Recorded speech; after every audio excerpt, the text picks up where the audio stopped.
Question number 4, रासायनिक समीकरण कितने प्रकार के होते हैं। रासायनिक समीकरण दो भागों में बांटा गया है। पहला देखा गया है अभिकारक, रासायनिक अभिक्रिया में भाग लेने वाले पदार्थ। उत्पाद, अभिक्रिया में उत्पन्न पदार्थ उत्पाद कहलाते हैं। उदाहरण C+O2, CO2 मतलब कार्बन डाइऑक्साइड। अभिकारक C+O2 हो गया, उत्पाद CO2 हो गया। संतुलित रासायनिक समीकरण किसे कहते हैं। संतुलित रासायनिक समीकरण तीर के बाईं ओर तथा दाईं ओर के तत्वों के परमाणुओं की संख्या समान नहीं हो ऐसे समीकरण को असंतुलित समीकरण रासायनिक समीकरण कहलाती है। जैसे Mg+O2 मिलकर बनता है MgO2। तो दोस्तों इसमें देखिए Mg मैग्नीशियम के 2 अणु हैं और उत्पाद मैग्नीशियम के 1 अणु हैं, और अभिकारक में ऑक्सीजन के 2 अणु हैं और मैग्नीशियम में ऑक्सीजन के 1 अणु हैं। तो इसमें असंतुलित रासायनिक समीकरण होता है। अभिकारक और उत्पाद में परमाणुओं की संख्या असमान रहती है। यौगिक किसे कहते हैं। यौगिक 2 या 2 से अधिक परमाणुओं के मेल से बने पदार्थ को यौगिक कहते हैं एवं हमेशा निश्चित अनुपात में होते हैं। जैसे O2 एक H2 एक यौगिक है। O2 H2SO4 CuSO4 AlO3 आदि यौगिक के रूप में हैं। प्रश्न नंबर 6, ऊष्मा के आधार पर रासायनिक अभिक्रिया कितने प्रकार की होती है। दोस्तों ऊष्मा के आधार पर रासायनिक अभिक्रिया 2 प्रकार की होती हैं। नंबर 1 ऊष्मा शोषी अभिक्रिया, नंबर 2 ऊष्मा क्षेपी अभिक्रिया।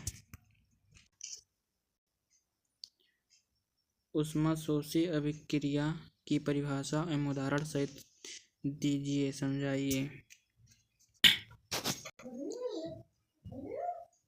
उस अभिक्रिया का नाम बताएं जिसमें 2 या 2 से अधिक अभिकारक मिलकर एकल उत्पाद बनाते हैं। इस अभिक्रिया का एक संतुलित समीकरण दीजिए। मतलब अभिकारक में 2 अणु, 2 या 2 से अधिक अभिकारक मिलकर एकल उत्पाद का निर्माण करते हैं, तो ऐसे अभिक्रिया को संयोजन अभिक्रिया कहते हैं।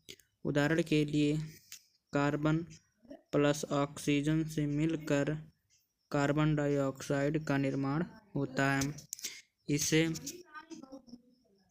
इसे संयोजन अभिक्रिया कहते हैं। क्वेश्चन नंबर 8, वसायुक्त अथवा तेलीय खाद्य सामग्री को लंबे समय तक रखने के लिए पैकिंग थैली में कौन सी गैस से युक्त किया जाता है, क्यों। तो दोस्तों उदाहरण के तौर पर चिप्स और नमकीन आदि तेलीय खाद्य सामग्री है तथा इसे पैकिंग थैली में पैक किया जाता है, तो इसमें किस गैस का यूज किया जाता है। तो आइए दोस्तों हम पढ़ते हैं। थैली से ऑक्सीजन को हटाकर नाइट्रोजन युक्त गैस किया जाता है। इससे अपचयन की संभावना खत्म हो जाती है और थैली में रखे पदार्थ की विकृति घटित नहीं होते हैं। वसायुक्त अथवा तेलीय खाद्य सामग्रियों के अपचयन से उनमें कौन से गुण आ सकते हैं। नंबर 1 विकृत गंधिता हो जाता है। जब वसा और अथवा तेलीय खाद्य सामग्रियों के अपचयन में उससे गुड़ा सकते हैं, विकृति गंधिता आ सकते हैं। क्वेश्चन नंबर 9 देखते हैं। वसा अथवा तेलीय खाद्य सामग्रियों के उपचयन की गति धीमी करने के लिए दो महत्वपूर्ण उपयोग लिखिए। मतलब वसायुक्त या तेलीय खाद्य सामग्रियों के अपचयन की धीमी गति करने के लिए दो महत्वपूर्ण उपयोग लिखिए। नंबर 1 उपयोग है वायुरोधी बर्तन में रखने से अपचयन की गति हो जाती है और थैली से ऑक्सीजन को हटाकर नाइट्रोजन युक्त पदार्थ। यहाँ उपचयन का मतलब होता है कि जब कोई किसी से मतलब अभिक्रिया, उपचयन का मतलब होता है अभिक्रिया।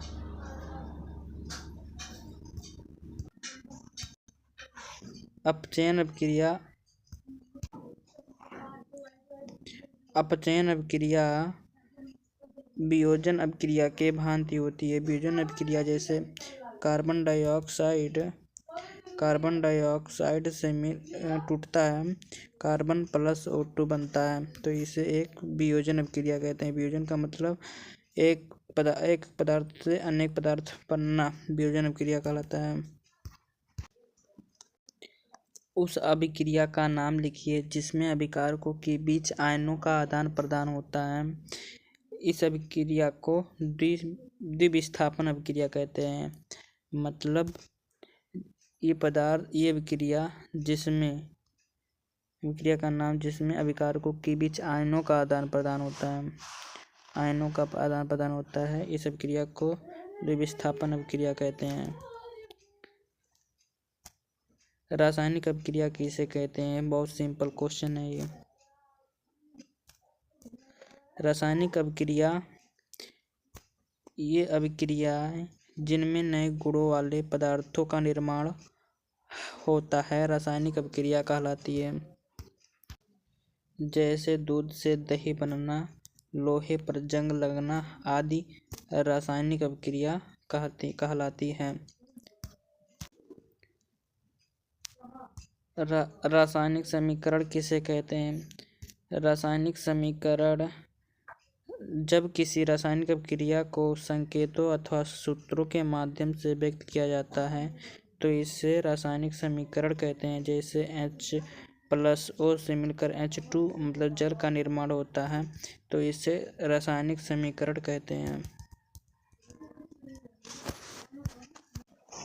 यहाँ पर दो अलग अलग होते हैं। जैसे इसमें दिया रासायनिक अभिक्रिया किसे कहते हैं और इसमें दिया रासायनिक समीकरण किसे कहते हैं। तो दोस्तों, रासायनिक अभिक्रिया ऐसे प्रक्रिया जिसमें नए गुणों वाले पदार्थों का निर्माण होता है रासायनिक अभिक्रिया कहलाती हैं। और रासायनिक समीकरण जब किसी रासायनिक अभिक्रिया को संकेतों अथवा सूत्रों के माध्यम से व्यक्त किया जाता है रासायनिक समीकरण कहलाता है। आई होप समझ में आया होगा। अगर नहीं समझ में आया तो वीडियो को दोबारा देखें। चैनल को सब्सक्राइब करना ना भूलें। Thank you. जय हिंद, जय भारत।